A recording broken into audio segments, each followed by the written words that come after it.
अभियोग पर अभियोग कर चलते किंतु तांको कथा कहीं शुणिले ना शेषे जिते प्रिंसिपाल रूम में बसिकी सेदिन आलोचना चलता आलोचना पर जिते बाहरी आसिले परवर्त पर्याय सी देहरे निआ लगे आत्महत्या भली चरम निष्पत्ति ने जली जली निज मरीगले तो जली जली मरीगले सी मरी जा आज विभिन्न समय विभिन्न समवेदना देते कौन कर देखो से हूँ आम छात्री जो प्लस टू रे महिला कॉलेज से पढ़ुला से मो छात्री तो सेदिन एफएम कॉलेज जने आमर चिन्ह प्लस टू सारा पाखु तार घटना घटला मो पाख फोन आसाला ता बापा मत कथा जान ना तेणु जड़े सहकर्मी हिसाब से से मत जेहेतु एक कथाटा सी कौन शुणी कि आम एक आम भर आलोचना करना तो मोर कहवा कथा हूँ आज से घटना को नहीं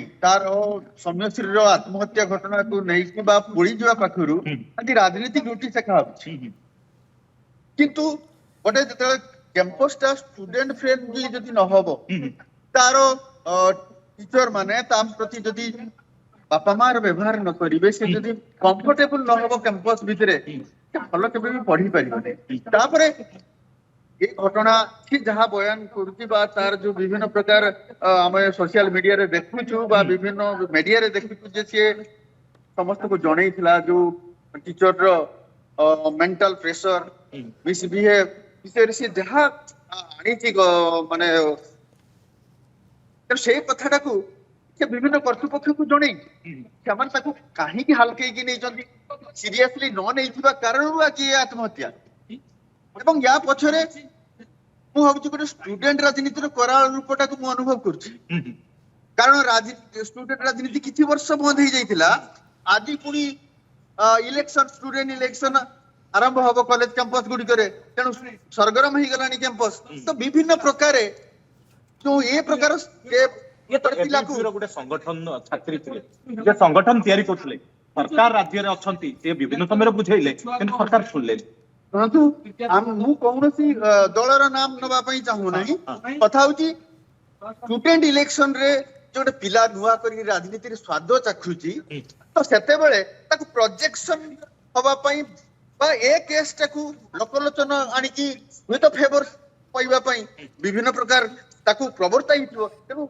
या कु तदत से पेट्रोल टा कैंपस प्रिंसिपल को पाखु जाउची पेट्रोल किमती गला तो से कथाटा को कहीं माने तदंत करा जीवो ये जो टीचर माने बा जो कर्मचारी माने ए विषय रे माने ताको दायी रहिचंती ता कथा बुझी नाहंती गोटे मानसिक चाप देइचंती से माने दंड पाइबा सहित जो माने जदी ताको आत्महत्या करिया पई प्रवर्तई थांती तो से तदंत करिकि सेमान को मध्य कठोर कठोर दंड निश्चित भाव में जो माने जति आत्म आहुति पई जो पेट्रोल आसिला कहू सब बड़ प्रश्न वर्तमान होईची एवं से जिनस को कोमळा पर तदंत भूत करा जाऊ काहे ना सबुठु बड़ कथा होची शक्ति देखंतु जे वर्तमान तांको आसीबा पई तांको मर शरीर पहुंचीबा पई विभिन्न व्यवस्था करा जाउची प्रस्तुत करा जायची पुलिस फोर्स प्रस्तुत करा कोन अपडेट सूचना मिलुची मर शरीर आ केते समय भितरे तांको गां रे पहुंचीबो देखो आई किसी समय आगु आम पाखे जहाँ शक्ति खबर पहुंची जे बालेश्वर रेमुणा क्रॉस कर चलानी बोधे हुए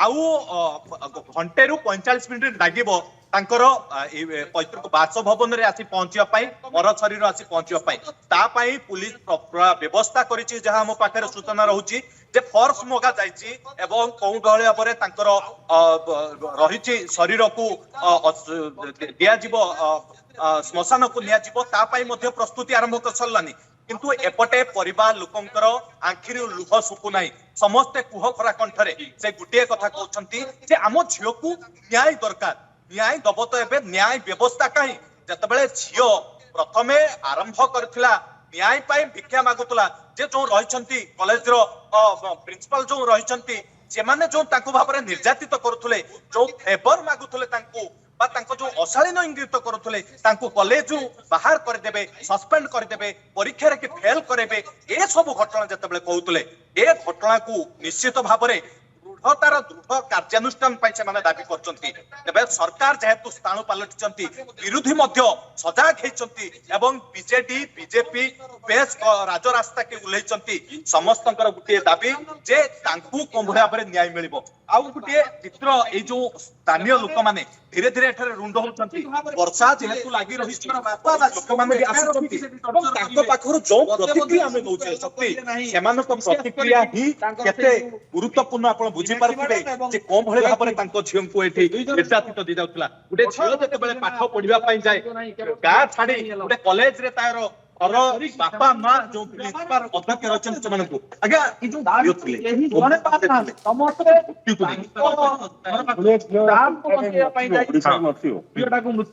ଝିଅ ଆମର ଚାଲିଗଲା ଆଉ କଣ କହିବି ଆପଣଙ୍କୁ।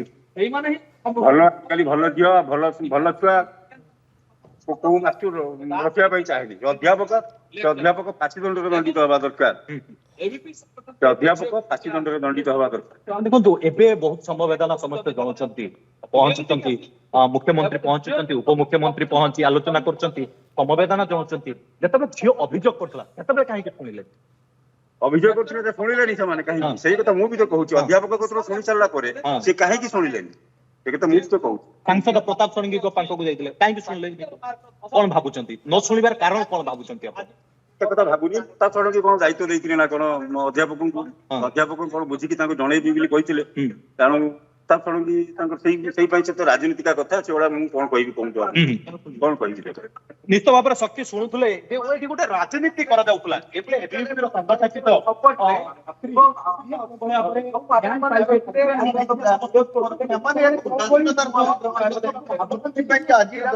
ଜଣଙ୍କ ବୁଢୀ ମାଉସୀ ଚାହିଁକି ବସିଛନ୍ତି ଝିଅ କେତେବେଳେ ଆସିବ। କାହିଁକି ନା ଝିଅ ଯେତେବେଳେ ଆସେ ସେତେବେଳେ ଖୁସିରେ କିଏ ଘରକୁ ଆସୁଥିଲା, କିନ୍ତୁ ଆଜି ଦୁଃଖ ଆଣିଦେଇଛି। ଲୁହ ଛୁଟୁ ନାହିଁ, କାନ୍ଦ ଆସି ଯାଉଛି ମାଙ୍କୁ। କାହିଁକି ନା ସେ ଝିଅର ଆଜି କିଭଳି ଭାବରେ ଦେଖିବେ, କାହିଁକି ନା ଝିଅ ତ ଜଳି ଯାଇଛି। ସେ ଚେହେରାକୁ ବି ଆଜି ଚିହ୍ନିବା ତାଙ୍କ ପାଇଁ କଷ୍ଟ। ଏଥିପାଇଁ ନ୍ୟାୟ ବ୍ୟବସ୍ଥା କୋଉଠୁ ଚାଲି ଯାଇଥିଲା। ଗୋଟିଏ ଛାତ୍ରୀ କଲେଜ କ୍ୟାମ୍ପସ ଭିତରେ ଆତ୍ମ ଆହୁତି ଦେଉଛନ୍ତି, ନିଆଁ ଲଗେଇ ଦେଉଛନ୍ତି। ଦୁଃଖଦାୟକ ଘଟଣା ବୋଧେ ସାରା ଓଡ଼ିଶାରେ ଆଉ କିଛି ନାହିଁ। କାହିଁକି ନା ଯୋଉଭଳି ଭାବରେ ଆବଶ୍ୟକତା ଥିଲା ସେତେବେଳେ ତ ନ୍ୟାୟ ଦିଆଗଲା ନାହିଁ, ସେତେବେଳେ ତାଙ୍କ କଥା କେହି ଶୁଣିଲେ ନାହିଁ। ଏବେ ମୃତ୍ୟୁ ହେଇଗଲା ପରେ ପରିବାର ଜନକୁ ସମବେଦନା, ପରିବାର ବର୍ଗଙ୍କୁ ବେଶ ଆଶ୍ୱାସନା ଦିଆଯାଉଛି ଯେ ସବୁ ଠିକ ହେଇଯିବ, କିଛି ଅସୁବିଧା ନାହିଁ, ଆମେ ଆପଣଙ୍କ ଝିଅକୁ ଘର ପାଖରେ ପହଞ୍ଚେଇଦେବୁ। ଝିଅ ଥିଲା କେତେ ଭଲ ପାଉଥିଲେ।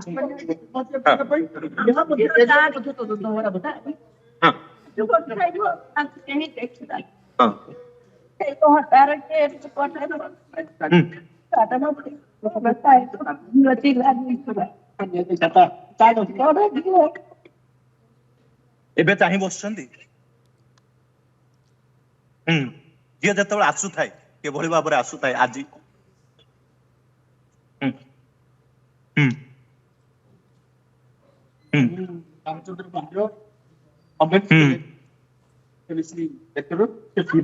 ଆଖିରୁ ଲୁହ ଆସି ଯାଉଛି, କାହିଁକି ନା ଏ ଆଖିର ଲୁହ ଆଜି ଦୀର୍ଘ ଦିନ ହେଲା ପେଟ୍ରୋଲ ଢାଳି ଆତ୍ମହତ୍ୟା ପାଇଁ ଉଦ୍ୟମ କରିଥିଲା। କେବେଠୁ ତାଙ୍କ କେବେଠୁ ଏ ଆଖିରୁ ଲୁହ ସବୁବେଳେ ଚିନ୍ତା ଥିଲେ ତାଙ୍କ ପରିବାର ଲୋକେ ଯେ ଝିଅ କିଭଳି ଭାବରେ ଆତ୍ମହତ୍ୟା ପାଇଁ ଚରମ ନିଷ୍ପତ୍ତି ନେଇଗଲା ଏବଂ ଆତ୍ମହତ୍ୟା ନେଇଯାଇଛି। ତାଙ୍କର ଭଉଣୀ ମାନେ ଅଛନ୍ତି, ସେମାନେ ବି ଗୋଟିଏ ପ୍ରକାର ଦୁଃଖରେ କି ଭାଙ୍ଗି ପଡିଛନ୍ତି। ଶକ୍ତି ପୁରା ସିଧାସଳଖ ଦେଖିପାରୁଥିବେ ଯେ ସେମାନଙ୍କ ଆଖିରେ ବି ଲୁହ ଆସି ଯାଉଛି। କାହିଁକି ନା ବଡ ଭଉଣୀ ଥିଲା, ଆସୁଥିଲା ଯେତେବେଳେ ସେମାନଙ୍କ ପାଇଁ ବହୁତ କିଛି ନେଇକି ଆସୁଥିଲା, ବହୁତ ଭଲ ପାଇବା ନେଇକି ଆସୁଥିଲା। କିନ୍ତୁ ସେ ଭଲ ପାଇବା ଆଜି ତୁଚ୍ଛ ପାଲଟି ଯାଇଛି ଯେ ଏ ସଂସାରରୁ ତାଙ୍କୁ ଛାଡିକି ଚାଲି ଯାଇଛନ୍ତି। ତେବେ କୋଉ ପରିସ୍ଥିତିରେ ତାଙ୍କ ପରିବାର ବର୍ଗଙ୍କ ଯୋଉଭଳି ଭାବରେ ସିଏ ଆଗରୁ ଜଣାଉଥିଲେ, ବାପା ଯାଇଥିଲେ ଟିସି କାଟି ଆଣିବା ପାଇଁ, କିନ୍ତୁ ପ୍ରିନ୍ସିପାଲ କହିଲେ ନା ଆଜ୍ଞା ଟିସି କାଟନ୍ତୁନି, ଆମେ ଏ ଘଟଣାକୁ ବୁଝିବୁ। କଣ ବୁଝିଲେ, କଣ ହେଲା, କିନ୍ତୁ ଆଜି ତାଙ୍କର ହେଇଗଲା ଏବଂ ଏ ଲୁହ ସବୁବେଳେ ଯେତେବେଳେ ଆସୁଥିଲା କଣ କହିକି ଆସୁଥିଲା, କେତେ ଭଲ ପାଉଥିଲା ତମକୁ।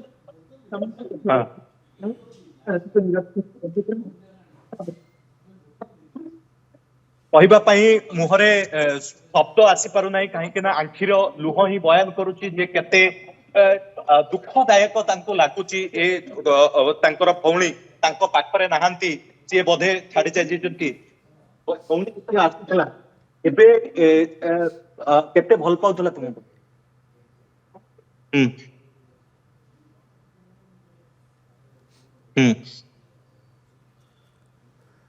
ଆଖିର ସମସ୍ତଙ୍କ ଆଖିର ଲୁହ ଏବଂ ସେ ଯୋଉ ଭଲ ପାଇବା କଥାକୁ ସେମାନେ ବଖାଣୁଛନ୍ତି ଯେ ପ୍ରକୃତରେ ସିଏ ସୌମ୍ୟଶ୍ରୀ କେତେ ଭଲ ପାଉଥିଲେ ତାଙ୍କ ପରିବାର ଜନକୁ ଏବଂ ଭଲ ପାଇବା ଗୋଟିଏ ପ୍ରକାର ତାଙ୍କ ପାଇଁ ସନ୍ତାନକୁ ଚାଲି ଯାଇଛନ୍ତି ଲୁହ ଦେଇ ଯାଇଛନ୍ତି